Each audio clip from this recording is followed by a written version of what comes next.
Welcome back to Two Canadians at Kafe Lise, a Vigor podcast, episode 39. I'm your host, Dr. Anton, and with me is the other host, DJ Spencer. And today we're doing another partner interview. It's kind of nice that we can do a second one right away. Schedules just happened to work out, so we figured let's do it. Let's get them on. And it's going to be fun. It's going to be hopefully another great conversation that you all will enjoy. So we will, just jump right into it, and we will welcome DizzyOnline. What's up, everyone? Hello. Hey. Thank you very much for having me. It's a pleasure having you. I'm super excited. Yeah, this was awesome. I was conscious that I had to use my own tagline at the beginning. I didn't want to get in trouble like War Dog did.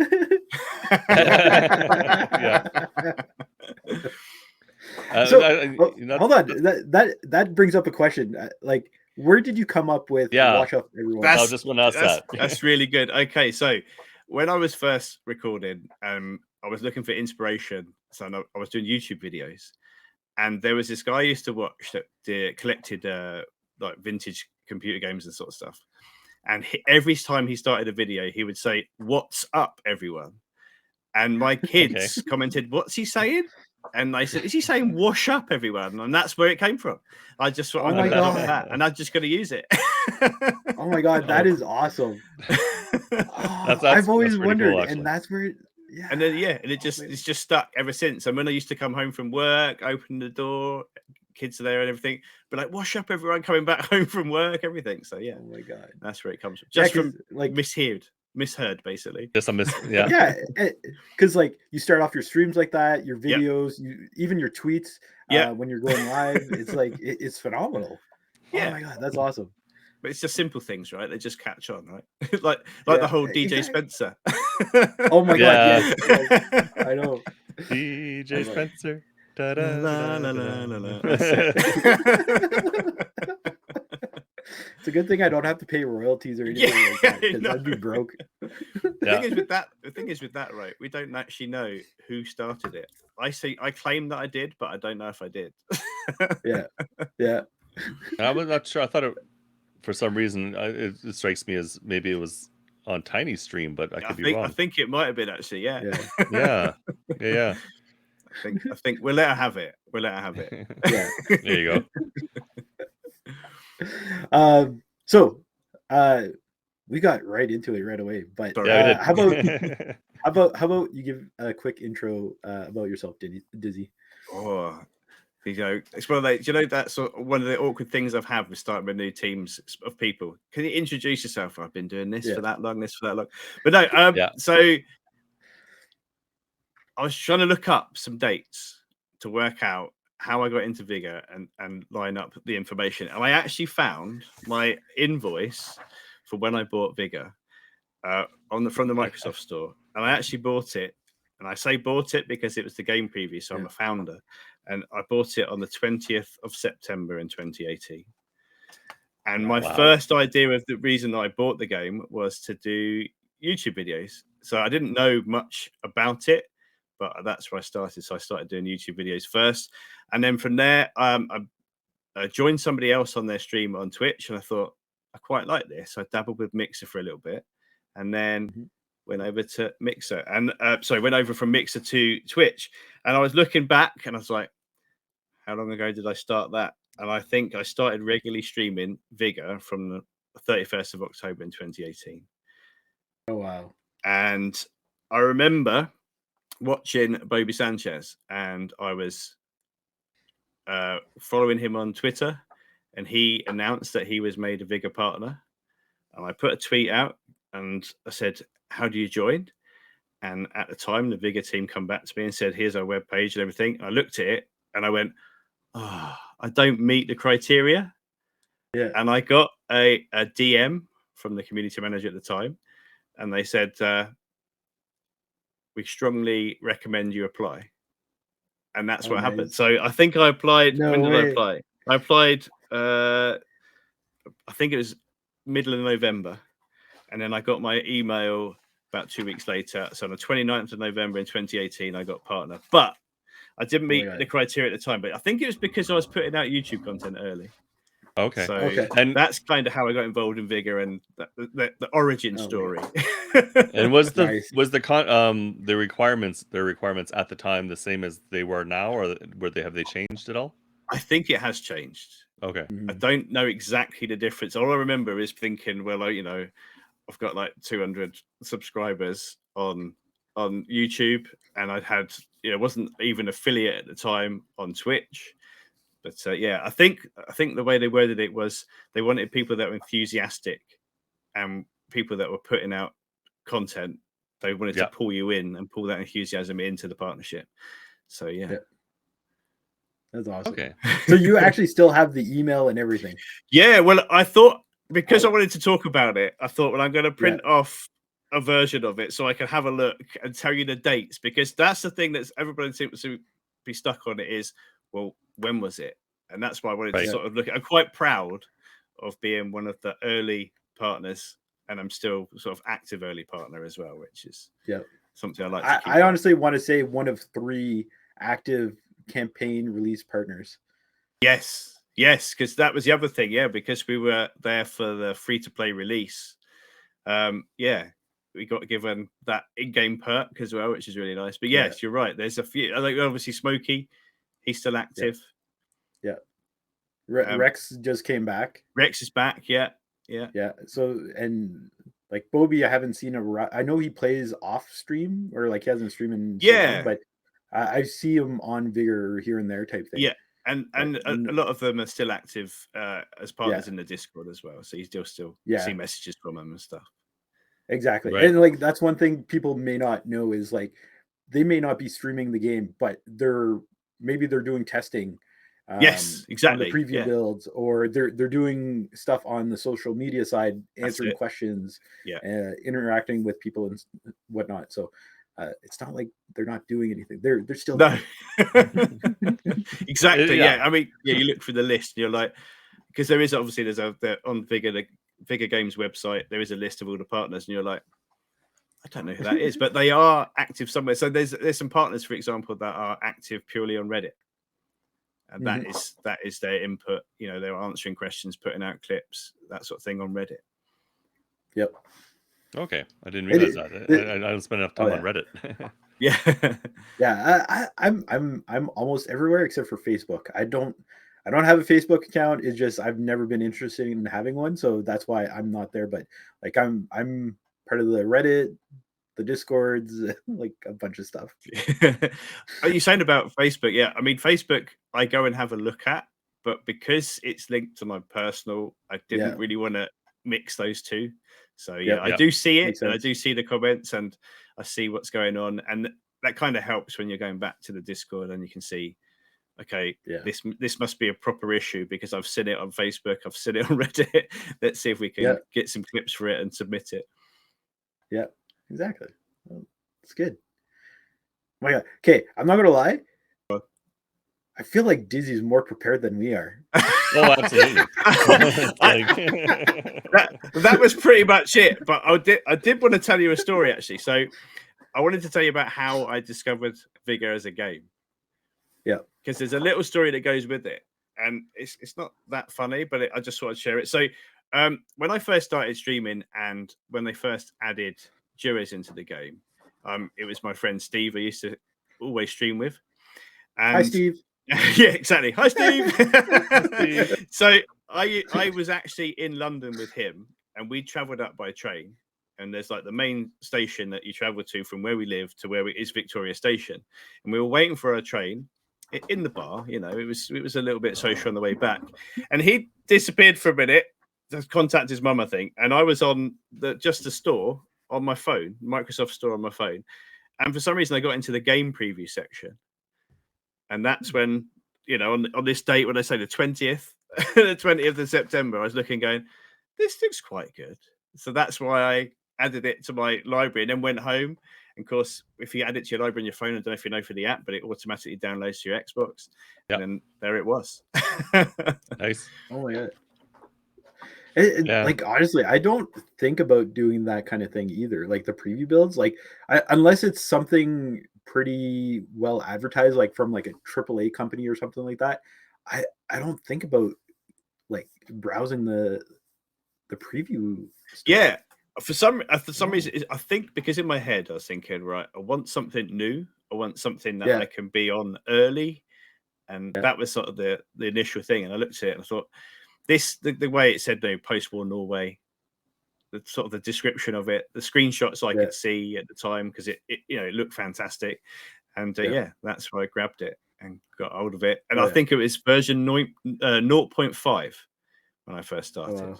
So 0.6 was when they added duos, and then after that they added the Bard House. So you had your first. So 0.6, and then Bard House was just after that. Very different. I kind of regret not finding it so later compared to like everyone else, because like the iterations that have come out since like the early beginning, like you said, there was no Bard House like that early on, and it's like I've heard stories that at one point if you died, like you didn't even get XP. Oh, that's right. Like, there was it was like super totally hardcore nothing. mode. Yeah, totally nothing. Because and that was the thing. I remember you didn't get weapon plans from crates when I first played. You got weapon plans by collecting enough weapons, breaking them down to unlock the plan. So that meant if you didn't, if you took the gun in that you hadn't broken down for the plan, and you lost it, there was even more of a loss because you couldn't break it down to unlock the plan. So that's how it originally was. So I never, for example, I know that grenades are back in the game, but grenades were in the game when I first played it. But I never threw a grenade because I never got any to break down to make them. Right. Well, no, that's a neat way of doing it, though. That would have been kind of interesting, having to break a weapon down to learn how to build it.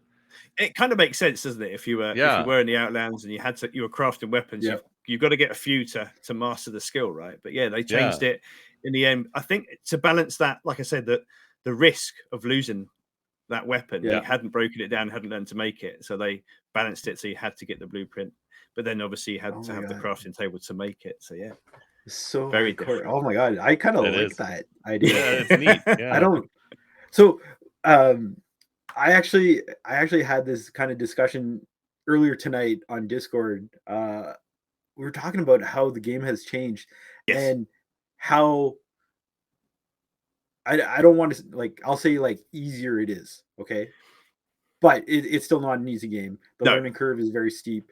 But oh my god, like that would be so mind-boggling. And the one reason that I could totally understand why you would go away from that is because you would probably lose your player base so quickly if it was so hardcore, right? Because not everyone is a hardcore gamer who wants to like grind this game for like 8 hours a day or whatnot. They're like, a lot of people are just casual gamers. They have day jobs.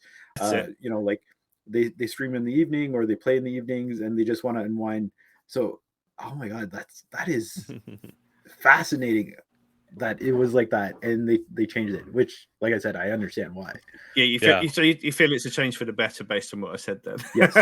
Oh yeah, for sure. Like, don't get me wrong, I would love to give it a try. Yeah, but I don't. They should come out with like, they should come out with like classic Vigor. Yeah. Do you know what? People have said that before. Classic mode. Yeah. It's like, imagine trying to finish a battle pass in that. So like when I first started, like, I was more of a looter than a shooter, and now I'm kind of balanced. I was the same.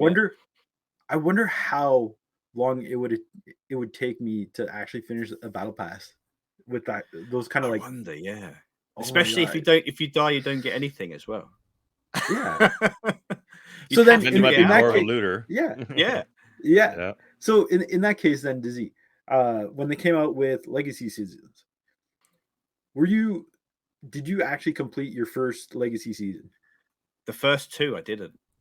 I was high 40s, but I didn't finish them. No, so I actually had to go back and get those last few levels. Wow. And then back then, I seem to think the XP they were bigger at the Okay. higher end of the battle pass. But I might be thinking wrong, but I believe they were. You know, the XP seemed to be higher. It felt like it took longer to do, but yeah. Well, and they And they like, had to adjust it, I think, too, because I think some of it was like when they brought out the Legacy season, they didn't have XP boosters, I think, way back That's then. true. Yeah, And they so wouldn't they have. all of a sudden they brought the Legacy season up, but now there's XP boosters. So I remember them saying, okay, we have to adjust it Yeah. to be more in line with how it works now. Oh, it is. That's true. Yeah, they had to do that rebalance. Yeah, you're right. I do remember that being discussed. Yeah. Yeah. oh my god. Oh, that's good. Yeah. I'm not gonna lie. I love reminiscing about the game before like I've even been here, because it's so fascinating. Because like like they're not going back on some of these changes, right? But No. I say that, but grenades came back. But That's true. Yeah, but grenades came back better rather than. Yes. I mean, like I say, I never used it, but I did see a clip of that. I don't know if it was if it was the airdrop or someone's death box, if you know what I mean. But someone threw a grenade, and whatever it landed near, whatever that disappeared. It flew off. That was some of the. Oh, That's what I really? remember. Oh Seeing. It's just gone. Airdrop like- is flying off. Yeah, just disappeared. and back, I heard grenades too were like common. They weren't like in rarity. Well, They weren't like yeah, they didn't have a special rarity. issue. There wasn't a So, rarity. oh I my don't God. think for any of the weapons. I was looking back at some screenshots. I don't remember them. I mean, if there was a rarity, then they weren't coloured to indicate a different rarity. Okay. Oh my god. Because I was looking back as well. The first video, that first YouTube video I did about Vigor at the time was about people teaming. Because obviously when it first came out, it was just a solo game. And I saw that I found this clip that this person had caught, and I was like, "Is teaming ruining Vigor?" These two people were going against this one guy, and this one guy had this Suomi and managed to kill these two guys, but there was no hit. There was no hit detectors, and you know when it tells you indicates where the shooting's coming from, that the HUD was different for that as well and stuff. But Oh my god. So obviously they Truly didn't have QAs then. Yeah. Oh my god. So teaming has always been an issue. Yeah, exactly. Since 0.5 when I started, that was one of the first video I put out was about teaming. Yeah. So speaking of your YouTube channel, so I did a quick search. You have like over 500 followers or subscribers on YouTube. I always forget. Yeah, YouTube works on subscribers. That's same thing, but I call it a different thing, right? Yeah, Yeah. even though you're a Vigor partner, we've actually talked about this before.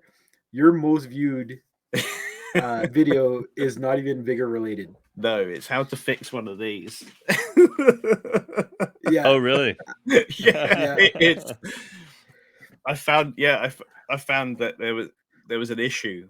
So Microsoft with their controllers, because obviously plugging a controller, plugging a headset in, that's a weak point. They don't actually solder the headset jack to the main board, and over time with kids using it stuff, it makes it loose. So I learned a way of fixing it just by taking it apart, bending some prongs out, putting it back together, because it's literally just done by spring contacts. And it got so many. I think it's like over 100,000 views now just for that one. You're over 112,000 views on that one video. I was like, wild. And like you have like some of your videos, they're pretty good. Like you have like a Vigor video like 1.2 K views, but that one just exploded. And it's fascinating, right? Like, shows you it's a genuine problem. Yeah, and like we were talking about it, like you never thought that would be the video that would like. So it was just, this is a problem I've had. This is how I fixed it, and I think that's the difference when you're looking at making content. You've got to look at two things.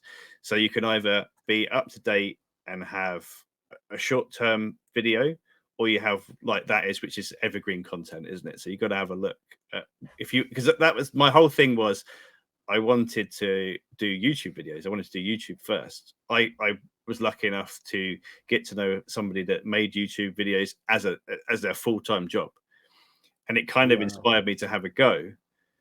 And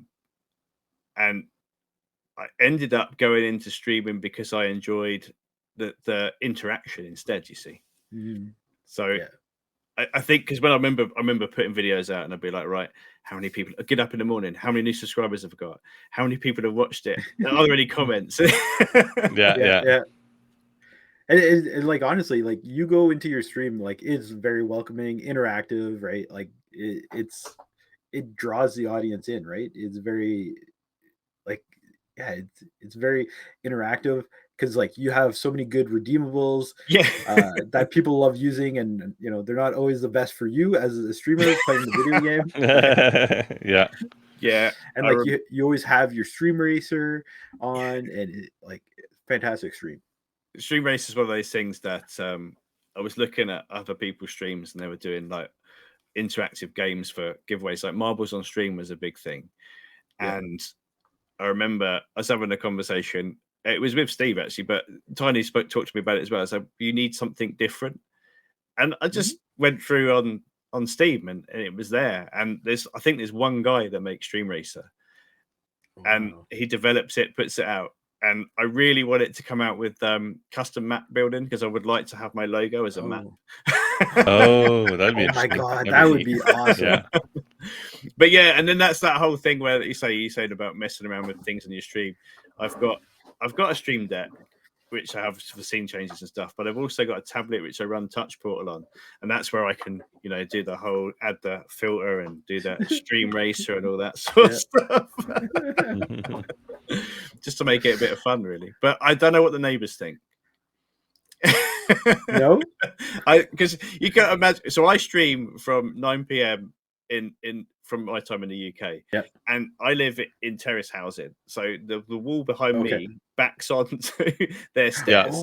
So I don't know how much they hear, whether they hear it or not, but they've never mentioned it. But but you should imagine the midnight race that I do just before finishing the stream. Do they hear that? I don't know. Yeah. Well, how much do you ever hear of them? I guess. Like, how is the soundproofing then? I was always told, Doc, that if you never hear your neighbours, it means you're the noisy one. I never hear them, so it must mean I'm the noisy one. So yeah, they kind of still talk to me. The neighbours the other side don't talk to me as much after watching G40 stream with the exclamation mark mode. Oh my god, that's different. I can imagine. Like, what is he watching over there? What is going on? Why so loud? Jeez. It's similar to your story, actually. Well, what's this? Yeah. So for the people listening, the podcast. So G40 is a Vigor partner. He also has some very interesting redeemables and commands or chat commands. So one of his most used one is exclamation mark moan. Okay. Now the issue with G40 streams were when he was streaming from I think it was from 7 p.m. to 9 p.m. my time roughly. So I was never able to actually catch him.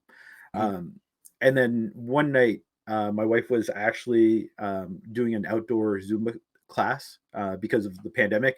So they're out in the parking lot, and I was like, my son's in his stroller. He was napping. So I was like, okay, I'm going to just walk around the block for the next 45 minutes or so. We walk around the corner, a couple blocks over, and then I'm watching G40, and I didn't have a headset on. So I had my phone cranked up all the way, and I had a nice little phone holder on the stroller. And as I'm walking, there's an old lady coming towards me, and just as I pass her, someone did exclamation mark moan. So then it's basically a pornographic actress reaching climax, I guess is the kind way of saying. Very, very. It must have been very clinical. Good. Yes. So as the lady kind of like passed me, she kind of looked back, and I just kind of like blushed, and I just kept going, and I made a sharp turn around the corner, and that was like my first very loud G40 experience. So I kind of know why your neighbors don't talk to you anymore. Yeah. Wow. So note to self: if you are listening to a G40 stream, don't have the volume at full Both. blast. Yeah. Yes. Have headset on or something. Yes, Just or have keep it headsets. private to you. Yeah. Yes, headsets. They're good. You might blow out your eardrums. Yeah, but but at least it you won't saves like. embarrassment. Yeah. Yeah. Yeah. And then, so speaking about G40, so you actually helped him with his Easter egg in Oh yeah, the recent update. That's right. Yeah. So, if you guys didn't know, G40 is known as the VSS Daddy. So, if you go to the weapon skins, on the little table, the base of the prop that holds up the gun, there's a book called VSS Daddy, and it even has G40's face on it, which is usually his Twitch logo. And it says VSS Daddy and G40 on the binding. And Dizzy actually came up with that idea, is my understanding. Yeah, so he knew that he wanted the book, and then we were messaging through WhatsApp, and we actually, I think there's a title on it as well. Like, I can't remember what we actually said it was. I've forgotten that as well. But he was like, "Do you think we could put my face on it?" And I was like, "Yeah." And he's like, "Do you need me to send it?" I said, "No, I've already got one. I've already, because I've been helping him with emotes and stuff. There's an emote, because every time, I don't know where the joke comes from, but every time I'm talking to G40 on some stream, he seems to be watching from the bath. So I created an emote of G40 in the bath. So I already had a black and white photo of his head. So we created the book for him to have as the VSS Daddy. Yeah. And at the same time too, you have your second Easter egg in the game. Well, I don't know if you want to call it an Easter egg, but this one is an Easter egg, but your campaign bag technically isn't an Easter egg. That's right. Yeah. You also got an Easter egg. I did. Do you want to talk about that? Yeah. So I wasn't sure, because basically, as a partner, we got told about the Easter eggs being added. Half Metal Fox, he got his first, and then it was sort of spread out to the rest of the partnership. I think you have to be a partner to hit that 2-year mark before you get given one. But then the idea was that you could choose any weapon you want, and then kind of choose an object that you could have. It doesn't have to already be in there, but an object that exists in the game that they could like repurpose. So yeah, I managed to get an enamel mug in the game, you see. But this is upturned and it supports it. So I've been giving these away, in fact. So so that's on the bugle. On the bugle, I managed to get it on that. I use the bugle a lot. I know it's not everybody's favorite weapon and stuff, but for me, it's because I have the potato aim. I'm lucky enough that the bugle helps me out with that. So to do it. But yes, you're right. I have the bag in the game as well, which is on the promo. But in fact, I've got one hanging up. Oh, look at that! Oh, that's right. Because you made what? You made like 3 real life ones. Yeah, that's right. Yeah, I think so. I did a giveaway for one, and somebody won that. Then I managed to do one. I sent one to Christopher Beast because he's been a huge supporter since I first started as well. And then for Wardog for a birthday, I sent one to him as well. Oh, nice. But yeah, I managed to find a similar looking bag, and I got some badges embroidered and everything like that. And yeah, we managed to put it all together and get it sent out, which is really cool. Oh, that's brilliant. Yeah. Is that Tiny? Would you say? Oh, sorry. Go ahead. I was going to say Tiny actually uses it as a handbag.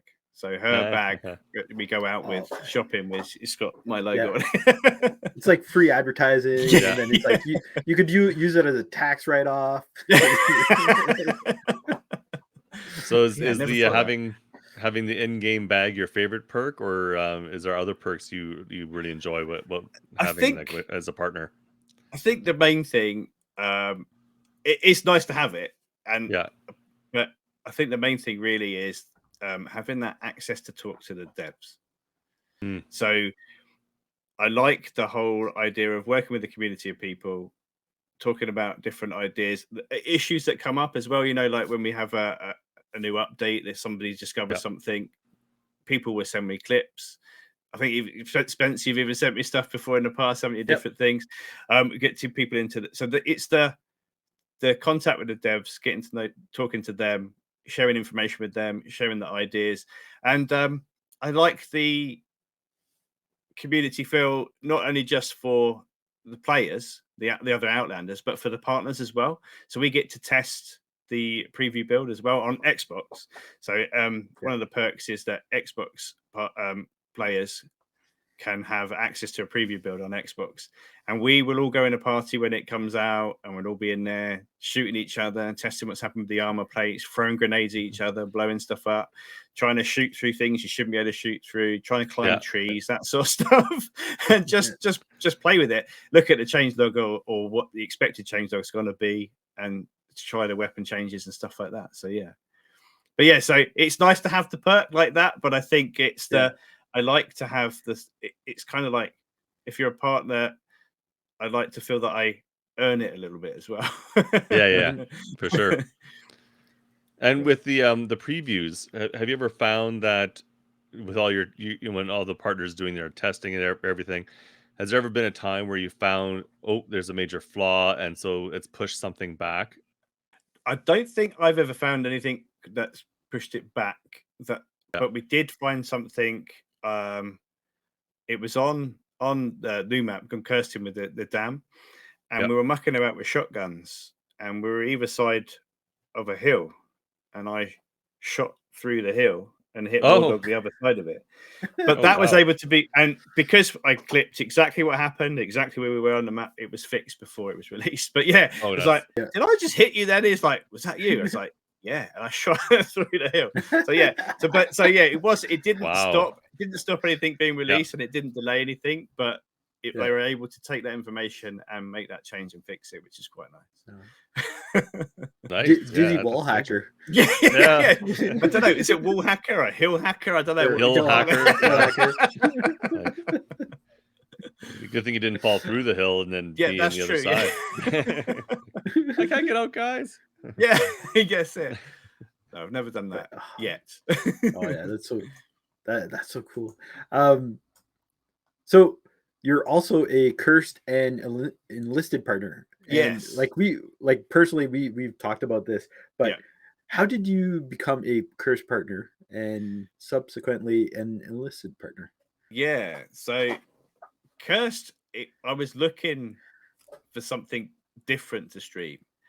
And I remember seeing, it was Shroud, I think. He did a paid for promotion of playing Cuisine Royale, it was called at the time. Yeah. And Cuisine Royale was released by the people that were working on Enlisted as an April Fool's joke. So the idea of you're going into a battle and you're finding pots and pans to put on. You even had ladles hanging around, and you hear the clinking, clanking as you're walking around.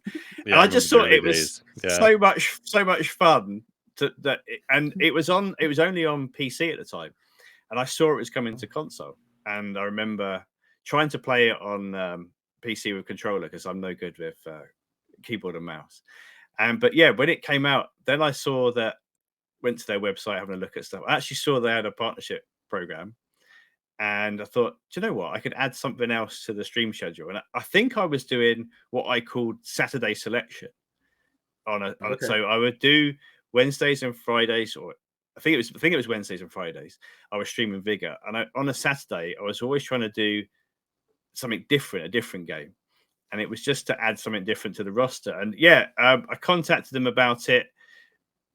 It's Cajun, they're called, and you had to prove that Twitch account was yours and have a minimum amount of viewers and that sort of stuff. But went for it, and G40 Chris as well went for it, and we both got sort of partnered for streaming on console for that. I think Enlisted came through because all the partners that were already partnered with Cajun Interactive were offered Enlisted partnership as well, if that made sense. Okay. So because we were already established content creators, they were like, do you want to add this to it as well? So that's kind of it was kind of like a bolt on with the original one. But yeah.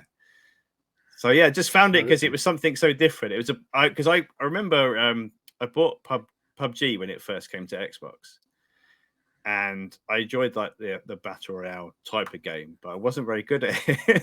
Yeah. But when I started playing Cuisine Royale, as it was called at the time, it was so wacky and different, but it didn't matter. It was so much fun. The game you carry around, you can carry around a big ghetto blaster in there, and you can dance and muck about. It was just so silly. And obviously they've upgraded it, and you've got it's called Curse because it's Cuisine Royale 2nd edition, and the F.O.A.D is fulfillment of all desires. Not quite sure what it all means, but they just added all these different characters with different abilities, and it's just different, suited different play styles and stuff. But yeah, it's just a bit of fun, really. I think. Yeah, it is. And it's like not all games have to be serious, right? Exactly. Yeah. And that was the thing. They seem to have that fun nature about it that I enjoyed it. Yeah. Sorry, Doc. I cut you off. No, and I was just saying that. Yeah, I've tried Curse a little bit, and even Cuisine Royale before it was Cursed. Yeah. And it is fun, but yeah, it is very different though too. It has, it has some similarities when you're used to playing something like Vigor, and then you come over to this one. It has a very different feel. Yeah. Yes. Yeah. The shooting mechanics is like very. I'm going to say strange, but it's just I'm not accustomed to. It was different, and I think that's the one thing that didn't like gel with me, and I didn't like it. So I still have it installed. I just never played it. I must admit, jumping from Vigor to going into Cursed, it'd always be like, this is a warm up because we've got to get used to how it all works again. Unless we win, it's a warm up. That's right. And it's funny because like Enlisted, as you mentioned, like Cursed came out as an April's Fool's joke. Yeah, but Enlisted is the actual game, and the shooting mechanics are way better. Like totally different. Yeah. In my opinion, and like I'll play the odd Enlisted game because I do enjoy it. But it is very strange how like the shooting mechanic is like day and night compared to. That's a good point. Because you'd think they'd be using the same engine, and I guess. Yeah. I guess it's I mean that's the thing. It was never meant to be a separate game, and now it is. Probably more polished, maybe. Yeah. But like after all these years, like Curse, I don't know how old Curse is, but like you would think at some point they would have polished the shooting mechanics. They do change it. I mean, like we have in Vigor, they have changes to the damage, and if you get hit, you get stagger. Things like that were added in Cursed as well. So if you get hit, you will stagger, and it makes difference. So there are some similarities, but it's actually to try and play one from the other very different. Yeah. And you said that they when they brought out Enlisted, they transferred a lot of the Curse partners over. Was there something similar with Vigor? Because was there a lot of that initial partnership from another game that Bohemia did, or am I wrong? I thought there was like some of that. I know that. Do you know? I know that I don't know officially or anything like that, but I know that some of the early partners I think were potentially involved in DayZ as well. But I think that was more of the earlier partners because some of the campaign partners were bigger YouTuber creators as well. So maybe they had more to do with it, the DayZ, and were known to the developers. But I don't know whether it was sort of grandfathered in or anything like that. When it comes to streaming and YouTube content creation, you're not the only one in your household that does it. Correct. So, not only does Tiny stream, and she's jumped onto YouTube as well. Diamond Riley is also putting out content on YouTube. He does. So, is he? Yeah. So my son. So I was saying earlier about meeting someone that was creating content on YouTube. He is basically Tyler used to work in a shop, and he is going out with one of the ladies that Tiny used to work with, and we got to know him. Of course, come over, and then Riley sort of realised that hang on, this guy's got a lot of people that watch him on YouTube, and his, you know, I think for a lot of people, I mean, my son's going to be his birthday coming up soon, so he's going to be finishing school. He's doing his exams at the moment, so he was really impacted by the fact that, you know, people want to be YouTubers. It's like it's a career path for some kids now, isn't it? They really, so he was really encouraged that somebody could do it. And he met somebody that was making a living from doing it, and he's like, yeah. So yeah, he has a go at making his content. And the other thing that he does for both me and Tiny is he comes up with different ideas for our emotes and stuff like that. So he's actually very artistic. So nice. Great stuff like that as well. But yes, so he does his YouTube. And maybe one day he'll want to do streaming, but he hasn't. He likes the idea of making content, but he's not so keen on talking to a camera. And I think, I think even when I first started, all my first videos are gameplay with me talking over the top. Actually, having a camera is another big step, and he's not so keen on doing that yet. He'll probably tell me different, but yeah, maybe one day. Yeah. Oh, see. I thought he got into the content creation on YouTube because of you, not because of someone else. I mean, I think it helps that he can go, how do I do this? What software do you need to do this? It helps, you know, that there's that influence. But I think he wants to do it his own way. He gets frustrated watching me do stuff. He's like, well, I wouldn't do it like that. I'll do it like this. And when I tried new games out and stuff, I've played Manual Samuel. Have you ever heard of that game? No. So it's basically a guy that you have to control, make sure he breathes. You control different parts. And you make sure he blinks so you can still see. And to him, it was like, well, just do this. He was like, he's in the chat going, Dad, just do this. Dad, just do that. And I'm like, I'm trying. So for him, so he gets frustrated, I think, watching sometimes. So he has a vision of how he would do things himself, I think. Oh my God. Well, if he became a streamer, then he could be like the online family, and he could get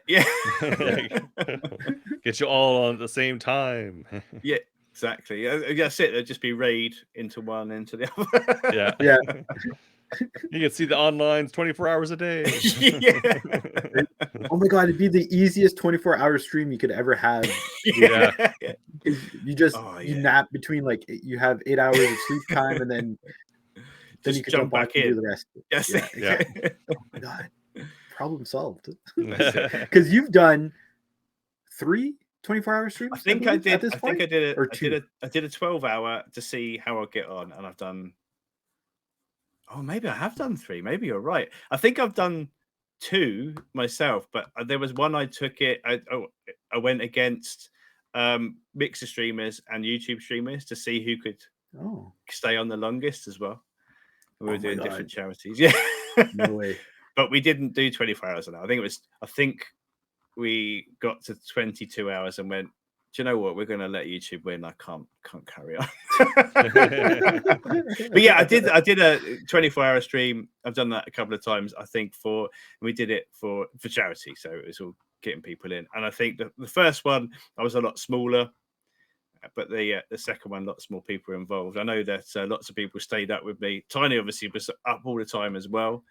Yeah. Kino, I think, was in it all the way through, keeping me going, joining in games and stuff like that as well. So yeah, but don't take it lightly. It's tough, and I think when I do streams, I keep my standard streams to like 3 hours. Yeah, and then to me, that's my maximum. I can be the same all the way through. So the same height Energy all the way level. through. Exactly, that's it. Yeah. Energy level. Yeah, exactly. Yeah. And after that, it kind of like, drops a little bit. I don't know how some people do it. Like, to be there and like, you're gonna have little breaks here and there, but I find like that 3-hour mark is kind of that sweet spot. Yeah, exactly. Right? Like, you don't want to go over that, but that's crazy. I don't know how long does it take you to like recoup? You don't see much of the next day. That's definite. And the other thing that I found through that 24 hours, I'm thinking, what am I going to treat myself to? what takeaway do I want now I've done this? So that because I think you get to a point. I think for me, there was like hour 18. It was so difficult to carry on, but then you kind of perk back up again as well. But okay, yeah, so you have to think in your head, I'm going to reward myself at the end of this. But yeah, I think you don't see much the next day. It's like the reward is your bed. Yeah, and you don't even remember getting into it. I remember the last time everything was turned off. I'd eaten. I remember just about getting in bed, and then you just sleeping for so long. Oh my god, that's crazy. I don't know at this point if I could even do that. Yeah, 24 hours. I know my wife would not approve, but even if I did have approval, I don't know if I'd be able to do it physically. What I did is the second time round, because I kind of knew how it went last time, is I reached out to different people that I'd played games with in the past and said, do you want to join me for this segment? And so it meant you'd have somebody else talking to you, their different energy levels, and it kind of perks you back up and gives the conversation going and that sort of stuff. So that's what I did. Tried to get different people to jump in and not play. I didn't play one game all the way through in either of them. It was mixed up with different things as well. Because I remember finishing. I think it was me, Kino, Tiny was in there. We were playing Battlefield, and I wasn't hitting anything. I was just running around getting blown up. But that wasn't. No one was there to watch that. They were just there for the countdown.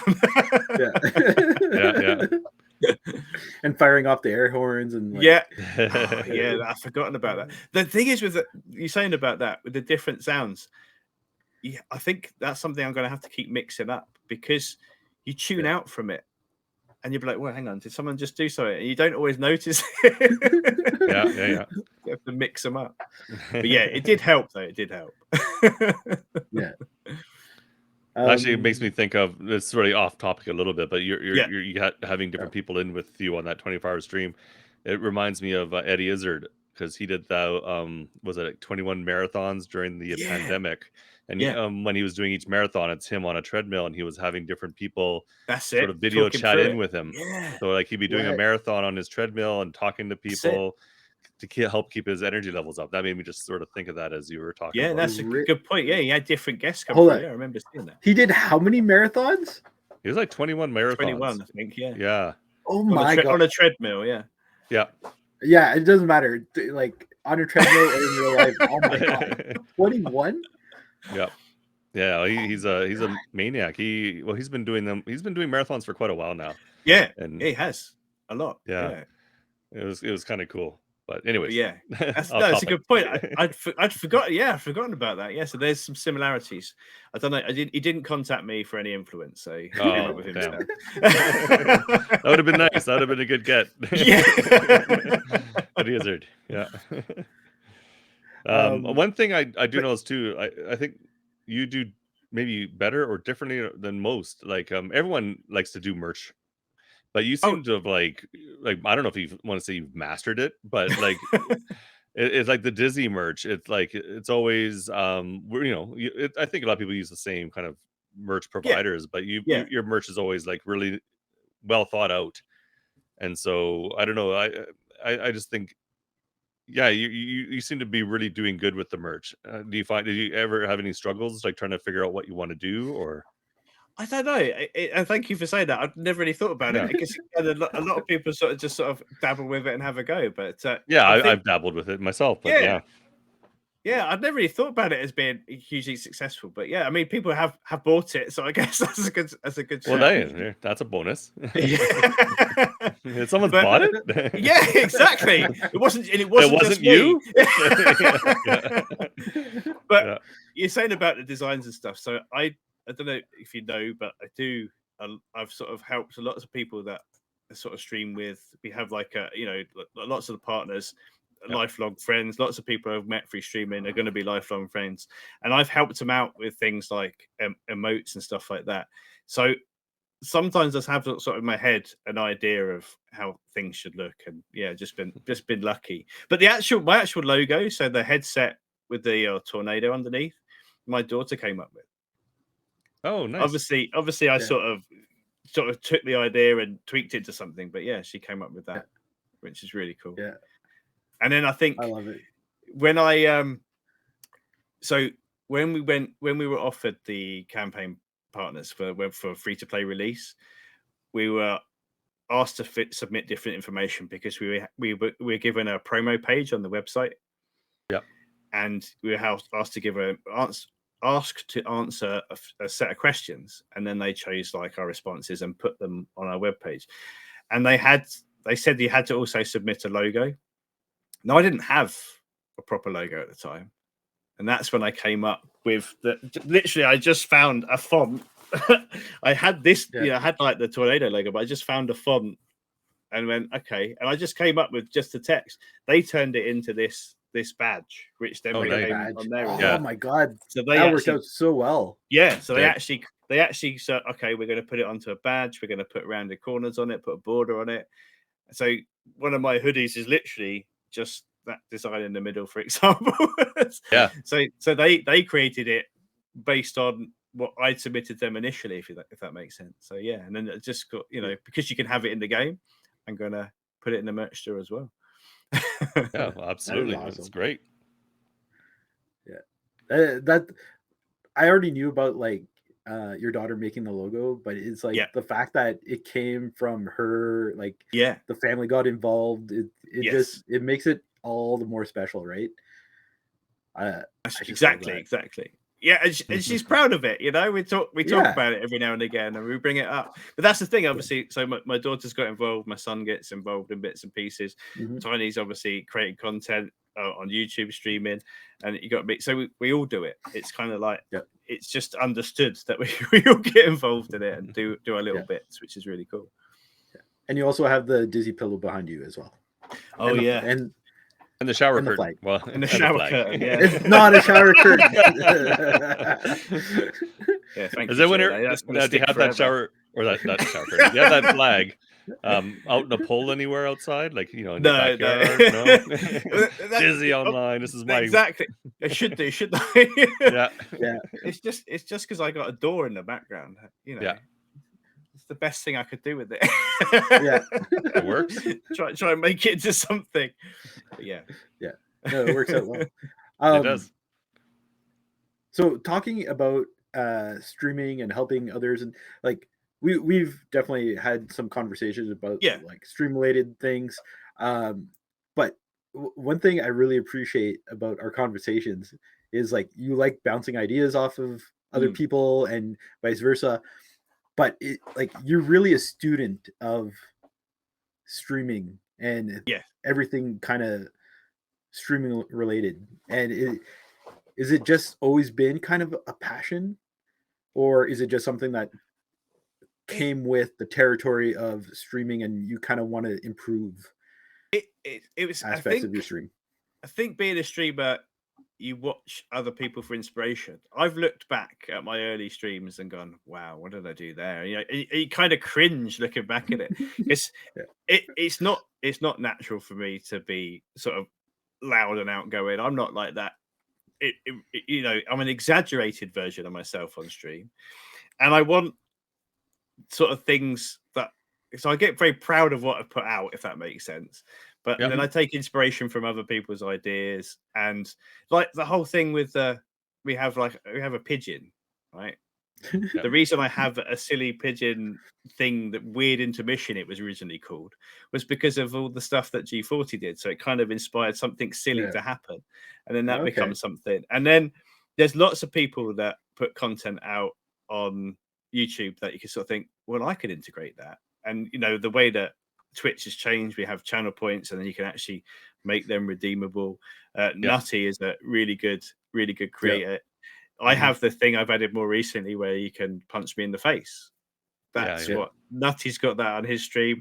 We have Andy Lippy that does content. He's the one that created the whole thing for the taking a Polaroid and having that put in your Discord and stuff like that. So I think I've always liked tweaking and messing around with things and learning stuff, and Twitch just sort of I just did the same with that as well, if that makes sense.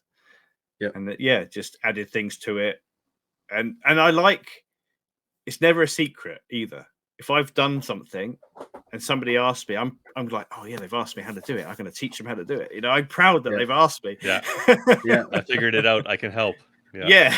Exactly. I would, so anyone listening, like if you have any questions, 100% talk to Dizzy. Like he will not like turn you away or anything like that. It is, if you want to bounce ideas off of him, like 100%. Sorry, Dizzy, you may be inundated. No, you're with, fine. I agree. But he's such a good person to like bounce ideas off of and whatnot. Like it's a good time. We were talking obviously earlier. You're saying about the YouTube video with all the views on. Like I say, I originally wanted to do YouTube, and I was thinking more and more recently that the evergreen content I was talking about, the ones that get all the big views over time, I was thinking I need to start creating more help for setting up what I've learned and sharing what I've learned. And I know there's other videos out there that exist like that, but I sort of think, well, how hard did I have to look for that? Can I make it simpler? Can I do it better my way? So the whole thing with the controller, I found somebody else that did it, but I just did it my way and hopefully made improvements on it. Yep, for sure. Yeah. So like when I made the switch from like streaming off of the Xbox directly to like getting OBS running and everything like that, like I asked you like I don't know how many questions, but it's like you were like, okay, you definitely want to do nested group scenes and everything like that because it's like it's going to save yourself so much more time. And I was like, oh my god, I got to do this, and because Dee said it, and like you answered all my questions. I was able to get like going and everything, and like everyone you've mentioned too, like Nutty, Andy Lippy, fantastic resources. Oh my god, what's the other guy with the blonde hair? He jumped to Harris Heller. Oh, Harris Heller. Yes, Harris Heller. Yes, another good resource. Like so many good, but add Dizzy to that. Maybe one day I can establish in that. In the Vigor community, I'm happy to help you. Yeah, for sure. But no, it's been good fun and learning something. And it's when you see, and I have to be careful because I don't want to be overcritical of it, but when I see someone that's not working, I say, do you want some help with this? You can. One of the things that used to happen streaming from Xbox, this is probably a video I need to do, is when you stream from Xbox and your headset is already connected to your controller's already connected to the Xbox, you start streaming, you're out of sync. All you have to do is disconnect your controller, reconnect it, and it syncs your voice back up with your camera. And so there's little things like that. So I remember saying, just turn it off, turn it on again, and it'll be fine. But if you don't know, you don't know, do you? And it's just simple things like that. So I try and help, but I don't want to become across and go, you're out of sync, you need to do this. It's a constructive way of doing it. Exactly. Like, don't tell me what to do. Who are you? Exactly.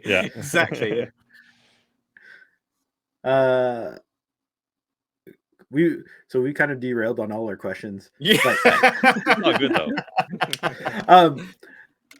So is there anything streaming wise, is there any future plans for your channel, or is there anything right now that you're thinking of improving that you're debating about adding or changing? So that you want to share. Yeah, that's exactly. Sorry. No, tell us. Fine. No. I mean, I think with streaming, I'm always looking, like we've sort of touched on, continuous improvement. Yeah. But one of the things that maybe not everybody's aware of is I changed my working hours to part-time because I wanted to do more content creation, more YouTube, more streaming. So maybe that'll be the big push, is to be more present. So at the moment I stream Wednesdays and Fridays doing Vigor, and then on Saturday I do something different. Now, it has been cursed in the past. More recently I've been doing Fortnite, but it could be anything.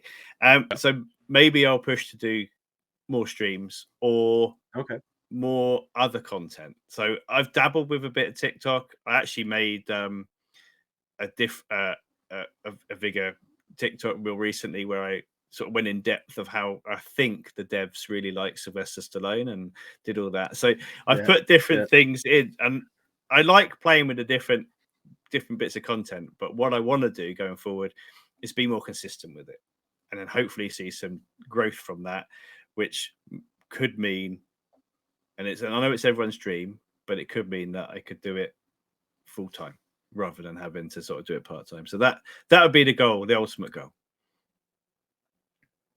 That'd be great. Nice. Yeah, that'd be exciting.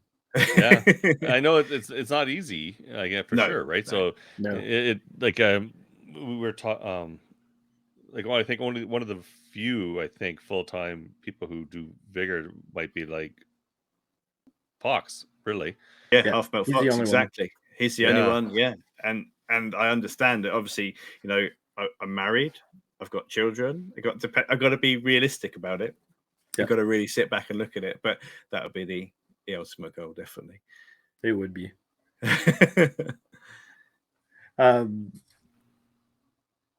Let's see. So I guess I was going to ask this one. Go on.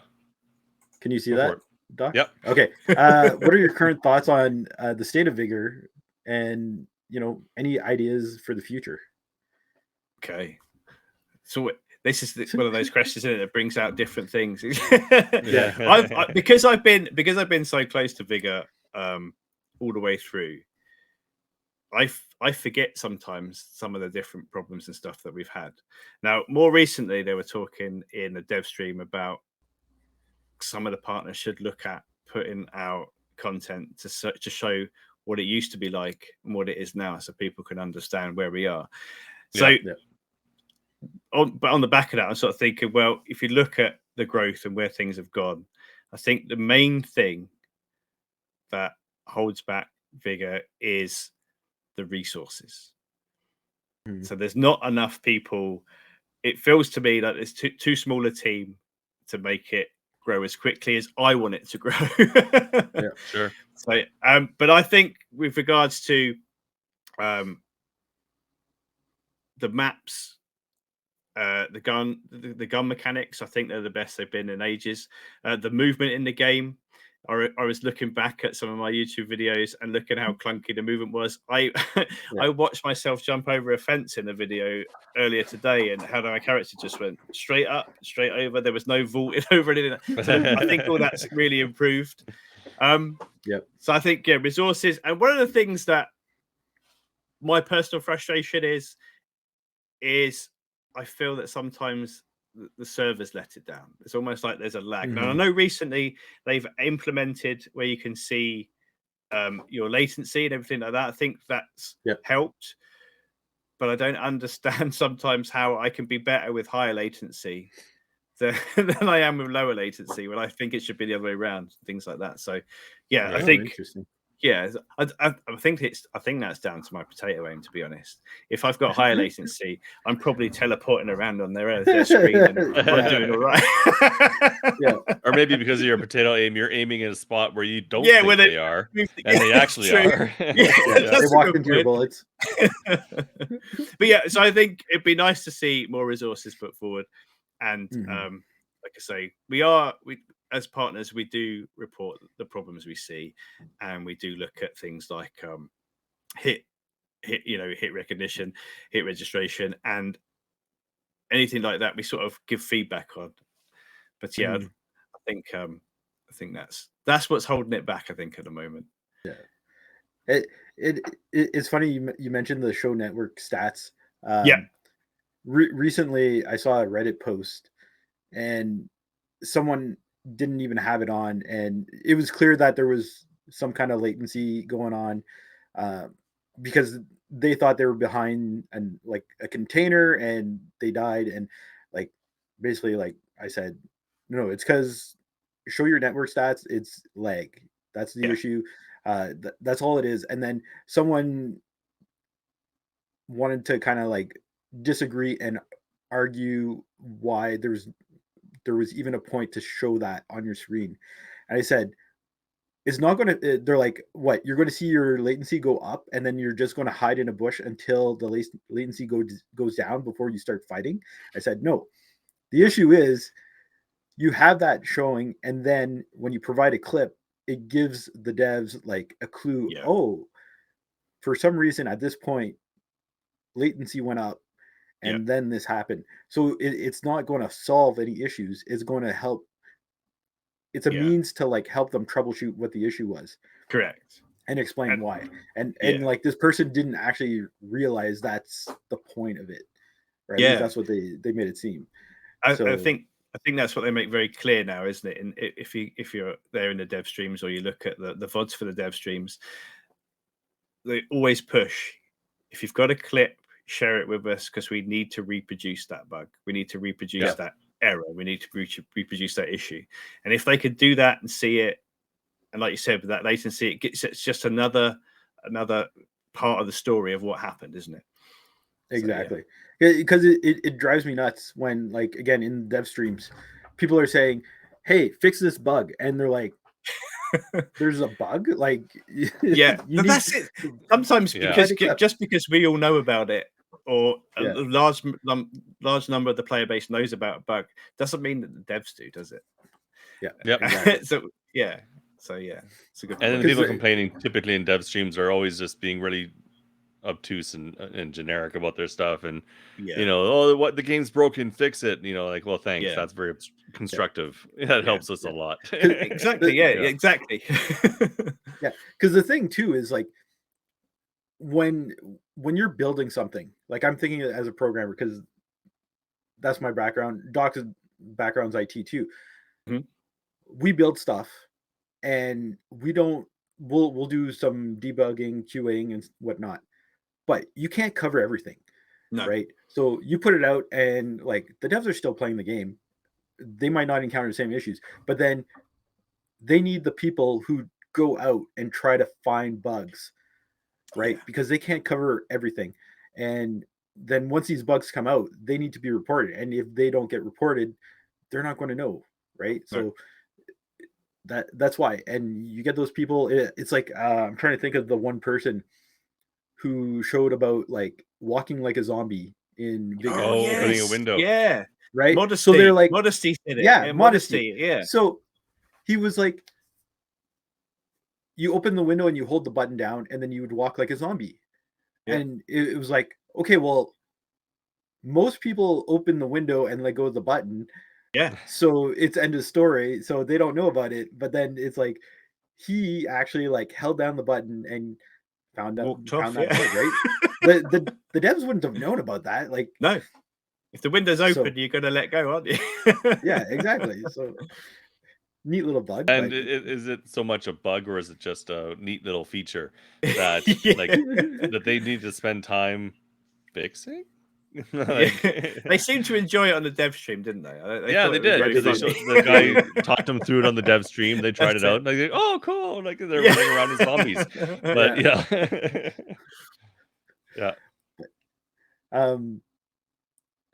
Okay. The one more thing I wanted to ask about.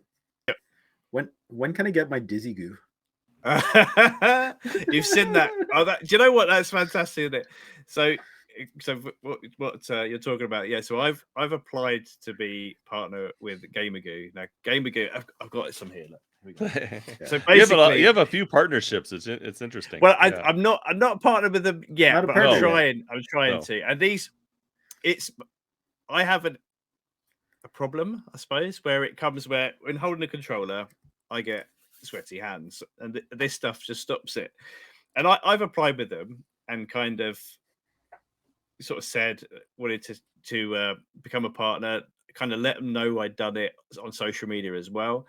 And DTB Gaming, who's one of the bigger partners that streams on Facebook, came up with this hashtag DizzyGoo, and then he tweeted to GamerGoo with a tweet, how many likes for you guys to tweet out hashtag DizzyGoo? And that's what everyone's working on at the moment. So we've got, I think, end of stream today, we're at 75 likes out of 100 that we need for GamerGoo to tweet out hashtag DizzyGoo. So that's where we are. Yeah. Oh, wow. we're up to 76, I think. Oh, there we go. I'll have to go find that one and like it. Yeah. Well, But yeah, you said about other sort of sponsorship stuff. So I discovered it, and it works, and it does what I want it to do, which is why I'm interested in working with them. And I also have a partnership with Wraith as well. Yeah.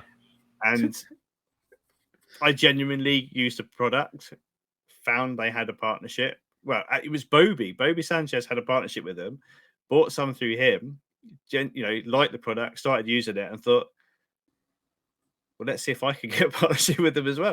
And I've done ever since, been using it constantly, and so I only sort of choose to join products that I actually use and would want to share with other people and can talk about with other people. It's genuine in that sense. Yeah. It's not like you're being paid to be a partner and they're like, oh yeah, no, this is great. I use it myself, but you don't actually use it. Not sold out. Yeah. But yeah, I didn't even know about GamerGoo until like you introduced it on stream, I think, and I was like, really? And I'm like, I'm waiting for my Dizzy code. For your code, before I could order some. A few others have said that as well, so we'll keep our fingers crossed. But they do have quite a strict sort of, you have to meet certain achievements. Requirements. Thank you. I couldn't think of the word requirements to apply. So I've hopefully by the time they look at the application, I'm still there, because I think you have to have certain average views and stuff like that. So hopefully it's still there when they check it. And if you can get your to join to be DizzyGoo, then that'd be even better. Enter promo code DizzyGoo. Exactly. Imagine if I could get that. That'd be quite good, wouldn't it? Oh my god. But we'll see. But it's weird because it wasn't even something I sort of started. It was something that DTB Gaming put out, and then everybody else started jumping on. I was like, wow, this is something that's snowballing into something, which is really cool. Really cool. I was very curious. I was like, what's going on? What's going on?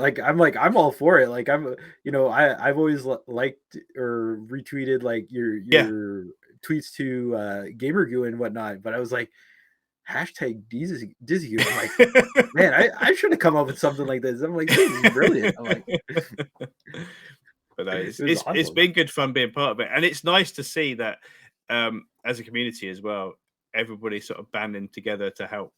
So it's not me, it's all of ours. Absolutely. It's going to happen. Like we are too close for this to not happen. I hope so. I'm not gonna lie. In the morning, I'm going to schedule a tweet right now, and then it's going to go out to remind everyone, if you haven't done this yet, please do. Well, that was what's really nice. So TT, my mod, he was streaming the other day, and he had it as a timer in his chat. Then Jess went live and she had it as a timer in her chat as well. And I was like, well, I better add it to mine then. And little did you know, TT already added the command. Yeah, exactly. He's like, you don't have a choice. What's happening? Exactly. TT mod extraordinaire. He looks after me there for sure, definitely. I think, it's been really helpful. When are you coming to Canada? Yeah, we got to plan it, right? I've got a passport. I can do that. I'm not gonna lie. I think mine expired like 2 years ago. Really? I need to reapply. Yeah, mine expired too. After I'm like, we need to get together, like in real life. So what you're saying is, I have to come to you now. You're the only one with a national valid passport. No, that would solve my problems. I've never been. Actually, it would be so fun to like get together in real life. Like, So I've spent a long time. I remember with Bobby, we've had like WhatsApp calls and stuff like that, talking to him. Yeah, I've had conversations with G40 on when we were at school pickup. So he's waiting for his kids. I'm waiting for my kids. We're having a chat on the phone. I've actually spent a long time, obviously, on parties and stuff, talking to yourself. I've been talking to Yep. Kino, but the only person, obviously, apart from Tiny, who's my wife, that I've met that's a streamer, is War Dog. And he was invited by my best mate Steve to turn up as a surprise on my 40th, the surprise 40th party. So yeah, but yeah, you're right. It'd be nice to meet more people face to face and how, just socialize in person. Yeah, I know. It's a great community, but it's it's gonna be very so spread awkward. out. Yeah, exactly. Yeah, we're gonna show up and we're gonna be like, what do we do now? Like, Well, it's just gonna be odd, right? Because it's somebody asked me on the stream the other day. They said, do you call Tiny by her name, or do you call her Tiny? I mean, she's called Tiny because of it being shorter than me, and it's always been a nickname that I've given her. Yeah. But my kids will refer to me as, like, Riley would come up to me and go, Dizzy, can you do? And he would call me that. It's not even dad or no. Dizzy dad. Yeah. It depends, obviously, on the topic, but yeah. That's amazing. So I just think that'd be weird if we meet up socially. It'd be like, Doc, what are you drinking? Yeah. See, but like Doc's name, Doc works, right? Because you could just say Doc. No one knows that he's not a real doctor. Right? So, he's not a real doctor. Yeah, joking. What? I'm a loot doctor. You're not a real DJ, though. I know that. No, exactly. Right? But it's like, people are, nicknamed DJ or whatnot, or there are DJs. So I'm like, it kind of works. But it's like, like I think about War Dog. It's like, would I go into a pub or a bar and be like, yo, War Dog? It's like, people would be like, what's going on? There could be worse nicknames, really. Yeah. Like War Dog isn't too bad. Dizzy's not too bad either. You can say Diz. Exactly, yeah. Tiny works. Yeah. It makes sense. Yeah. But that's the thing. I've had that experience of calling him War Dog, and Kiwi in the pub. Yeah. Calling them the names. So it was all right. I've never actually like given that much thought to it. Like, how do I do this? Like, what do I call them? It's like, if you don't know what the other person looks like say this was before we actually used like cameras. Yeah, before cameras. Yeah, that's true. Oh my god, that's true. Yeah, I don't know how you would do that. Fascinating. I don't know. You'd have to have a code word that you'd have to say, and that sounds just like you. It's got to be you. Yeah, it would be like, wait. Well, it's easy for you because you have like your Dizzy bag and your logo. That's true. So it's like you have some merch. Yeah. I don't have a logo or anything, so it's Put like the flag up. Yeah. I'm like, maybe I'll just hover around, and then it's like, okay, they don't seem cool. I'm just gonna like leave, and because they don't know what I look like. But obviously, true, you know what I look like because I'm like, you could sneak off. Yeah. I remember in the old days, back in BBS days, I used to run a BBS on my Amiga 500, and I'd have, like, it was all local people, and we would have little games and chats and whatever on this BBS. And we had a meetup once, and it was different. Like, you never see these people in real life, right? You get together, have a meal. We played some video games or whatever. It was totally fine, but it was like one of those weird kind of situations. Like, okay, you don't really know who the other person is on the end of the other end of the line, right? Like, That's or true, other behind their username back then. Yeah. So it's like, it's totally you're taking a crapshoot. What are you going to run to? Is it going to be some guy with a white van, or are you going to run? Is it going to be some underage kid that you shouldn't be here, kid? Yeah. So right. As long as the van says candies and puppies, I'm all for it. Yeah, totally. I'm kidding. It's a lot easier to put a face to names nowadays, especially it is for a lot of us streamers who like to use cameras, right? There's a lot of people on the Xboxes who are just strictly, all you hear is their voices and all that kind of thing. But I think I prefer, if anyone would ask me about streaming, I'd always say, try and, if you're confident enough, use a webcam, because even if I'm raiding and I'm raiding somebody new, I like to choose somebody I can see and Yeah, you know, that's the first thing I look for too. yeah. See, okay, it's not just me then. That's good. No, yeah, I always prefer to find somebody who has a camera. Yeah. But then I also like to hear what kind of experience it is. Are they like, if I go in there, are they like swearing up a storm? Are they Yeah. being really toxic? And I say, oh no, okay, pass that one. Yeah. Yeah. But yeah, you're right. Like Dizzy, going back to like meeting people all over. Like honestly, when I started streaming and joined like the Twitch and the you know, I didn't think I'd actually make so many friends streaming and whatnot. And it's actually been an amazing experience. I don't think my wife quite understands it. Like she doesn't think. And I remember someone put out a tweet a while ago, like maybe 6 months ago, but they're like, online friends are real friends too. And I'm like, 100%. And I think it's just because my wife hasn't actually had that experience yet. Not and yet, it's yeah. like for me, it's like going a day or two without like talking to like anyone online like yourself, or like even just in Discord, and I don't see a message from anyone. It's like, what are they okay? Like, what's going on? Like, they're like, am I still connected to the internet? What's going on? Yeah, like because it's almost like a family. Because it is. It's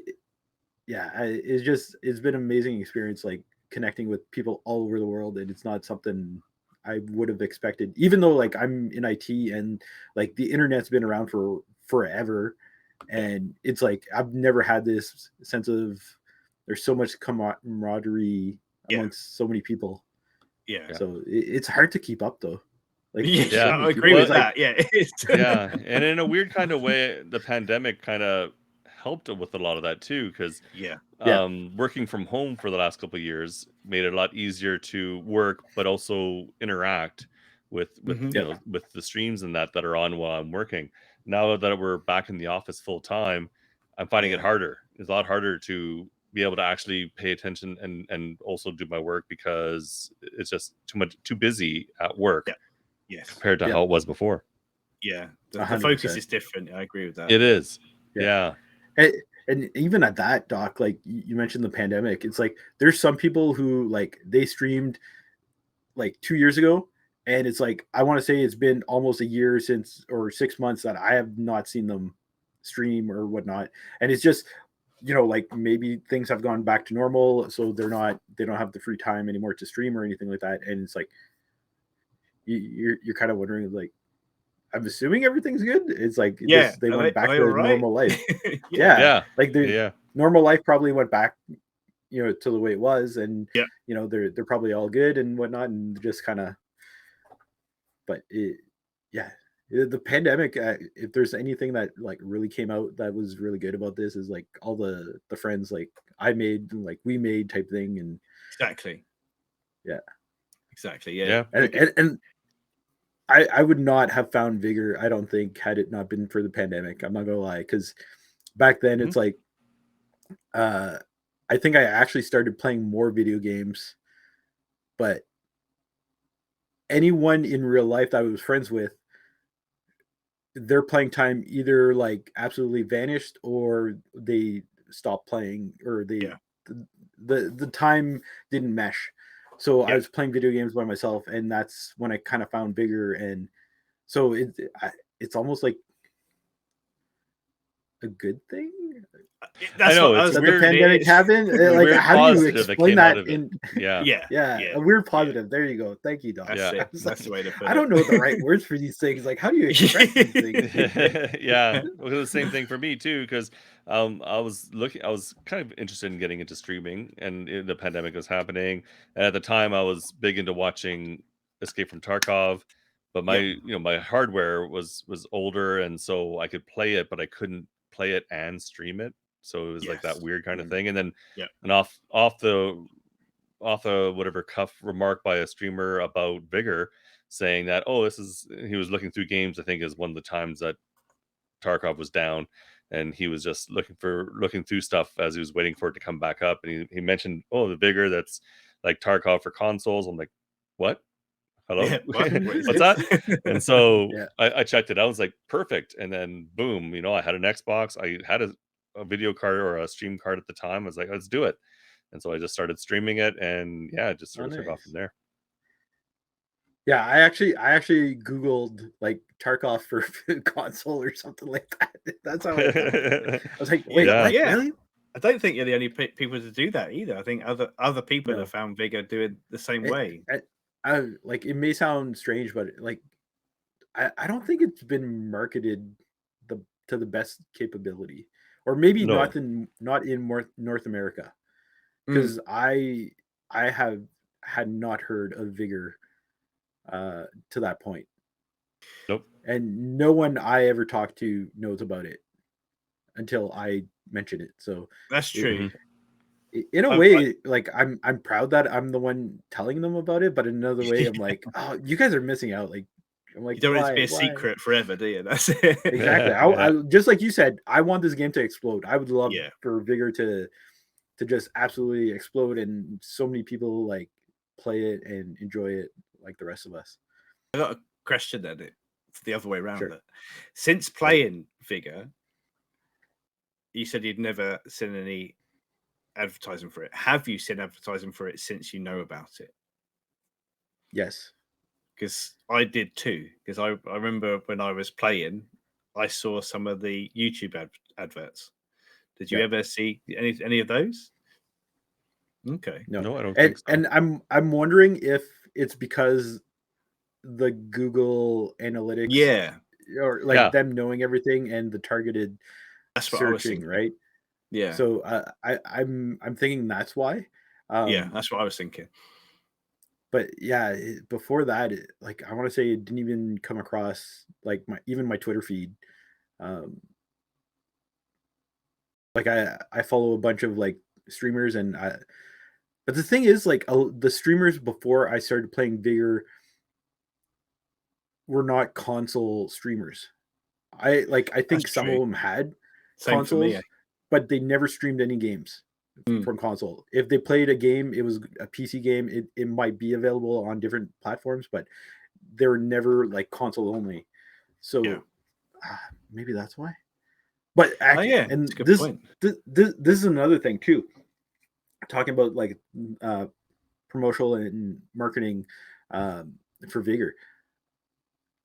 Earlier, like going back to the discussion I had about Vigor in Discord, the new promos they've been running are like absolutely fantastic. Like Friday Night Fights, love it. Yep. Love the concept.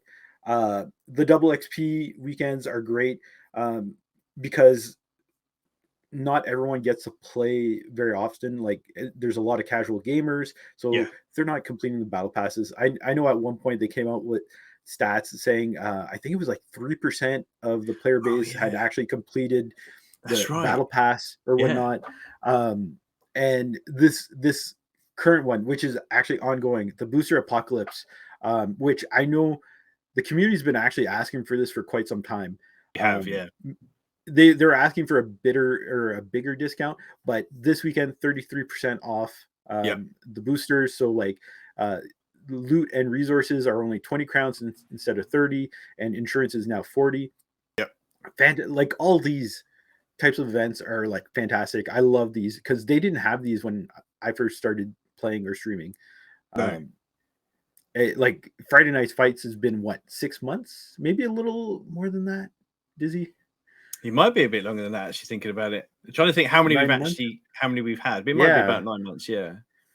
So it's like these are great promos, which again they help. Like I'll like or like try to retweet them because they're like these are great events to try to like capture like a larger player base or get them more involved and retain the player base. The only thing, Friday Night Fights, unfortunately, I can never participate in because of the timing. Yeah, it's rough. Right? It's hard. And the only other thing too is because there's only certain partners that stream. Yeah, and especially at your time. So like your stream time, you technically start an hour before Friday Night Fights usually. Yes, right? yeah, yes, it. I miss So you kind of like do a pre-fight Yeah, that's stream it, a warm up. go into The it's a warm warm-up. ups. Yeah. But the only tweak I would like is if they'd have, maybe if in Discord they'd have like the devs or partners just saying like, hey, we're going to queue in at when Diverge, just like you do and we do on stream, is like the countdowns jump and stuff. countdowns in Yeah. the Discord. So just have like either in the general or some other thing channel say, hey, if you guys want to try to queue in Friday Night Fights, we're jumping in on Diverge at 20 minutes. And then that way it's like, because otherwise it's just random for anyone trying to jump in against a dev or Right. partners who aren't streaming. Yeah. So that's a good point. But yeah, it'd be kind of cool. But yeah, I totally love the idea. Like all those ideas, they're fantastic because it gets the community involved. Yeah, I look at it and think, okay, I don't see this sort of level of communication we have with the devs in other games. So we talked earlier a bit about the partnership with Curse, and comparing that to the partnership with Vigor is my direct line, my direct interaction is greater with Vigor. You know, we talk to them more often, they're more available, they're more responsive. So yeah, I think talking about things cool. like so this weekend we got the Booster Apocalypse. This should be the first of many. So yeah, no, the devs will take stuff from it, they will learn from it, and the next one will be more improved and, you know, take on some of the community's comments. You know, they'll take that into consideration next time. So yeah. Oh, I played, so last night I played in a match with Unicorn, and the crate was max boosted, so double gold with a rare. With the rare as well. The loot, yeah. And then the whatchamacallit, the loot was boosted at least 8 to 10 times. Like absolutely stacked. And we both ended up with the crate and like some loot. And like I think my loot value was over 30,000 with like the crate and everything. I still ended up with 3 kills. And it was just like intense, right? Because you know the so much more to lose. Yeah, exactly. It was like, oh man, it was so good. It was like I said, it was such a great promo, and it wasn't just one person boosting the lobby. It was literally like, I want to say at least 5 people boosted that lobby, if not more. That's really 5 or 6. So it was like phenomenal. So yeah, there great you promo. Go. Loved it. Little thing like and that. It came from the community. People out there. Yeah. And like I've seen a couple of people or one person on Twitter kind of like say that they don't listen to the community, but I'm like, the Booster Apocalypse was like, it came from the community. Like there's so many ideas that come from this community that, you know, I don't know what this person's talking about. Like literally, like they listen. And I'm curious because you mentioned like the level of communication with the devs between the partners is like, obviously I'm friends with you, War Dog, like a number of different partners, Kino. So, and like we talk, and it's fascinating, like the whole partnership thing. But there's other games that I play that have partnerships, like Hunt Showdown, which I just started getting into. But like I don't know any of those partners, but I'm kind of curious how their interactions with Crytek, which is the maker of Hunt Showdown.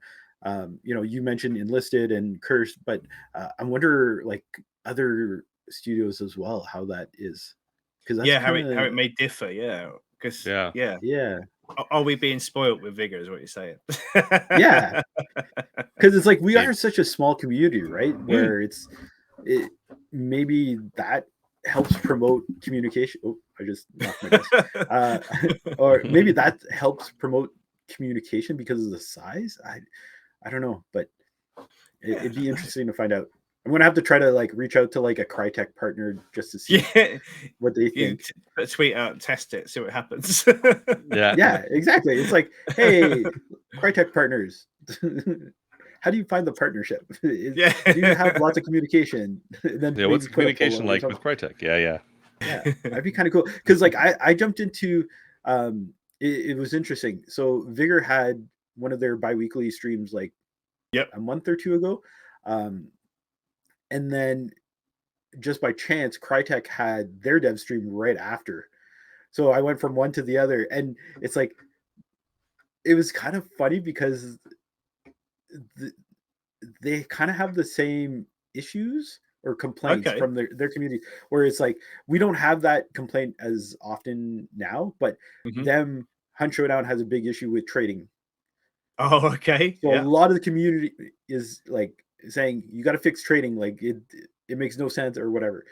Vigor used to have a lot of trading issues, and they kind of fix that, right? So it's just like funny how the communities kind of like mirror each other, like where it's the same issues over and over, but it's a different game and everything. So I find it fascinating. I don't know. It's true, yeah. The similarities between them. I never thought about it like that. I mean, yeah, I mean, all games are going to have bugs and stuff, but just that point you made there of that. Yeah, interesting. Like I have no issues with trading, to be honest, but I could understand how it's frustrating, but yeah, it's part of life. Yeah. And exactly. Anyways. Okay, well, you know what? This might be a good place to stop here because we're at the hour and a half mark. Oh God! And, really? Wow! Yeah. Sorry. No. Hey, it's not on us. It's more about getting you to bed so you get sleep. So would you be willing to be on the podcast with War Dog at the same time? Yeah, of course I would. So we get on fine. There's no issues. So we you put old differences aside. Come on. Just for the listeners. So originally, Doc had said we got to get War Dog and Dizzy on at the same time, and I was like, we can't do that. We're just going to keep talking. I'm like, this podcast is never going to end.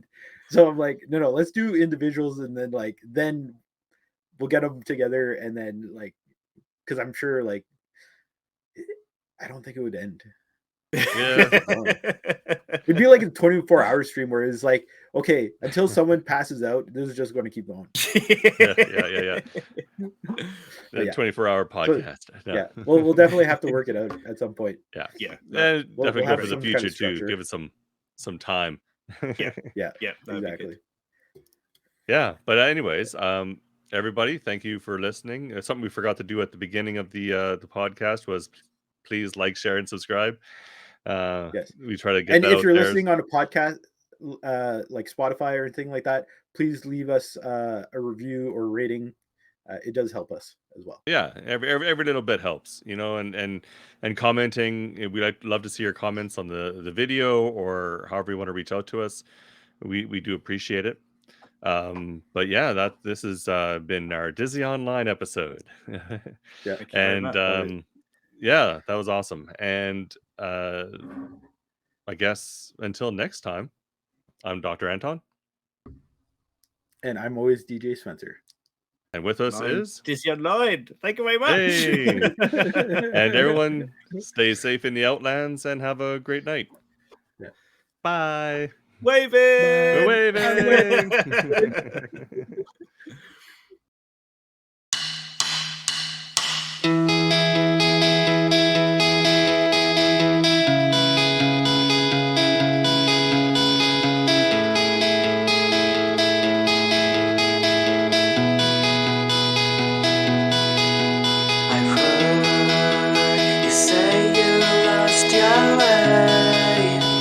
Lost your way again. You don't see your reflection. Just look around.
You're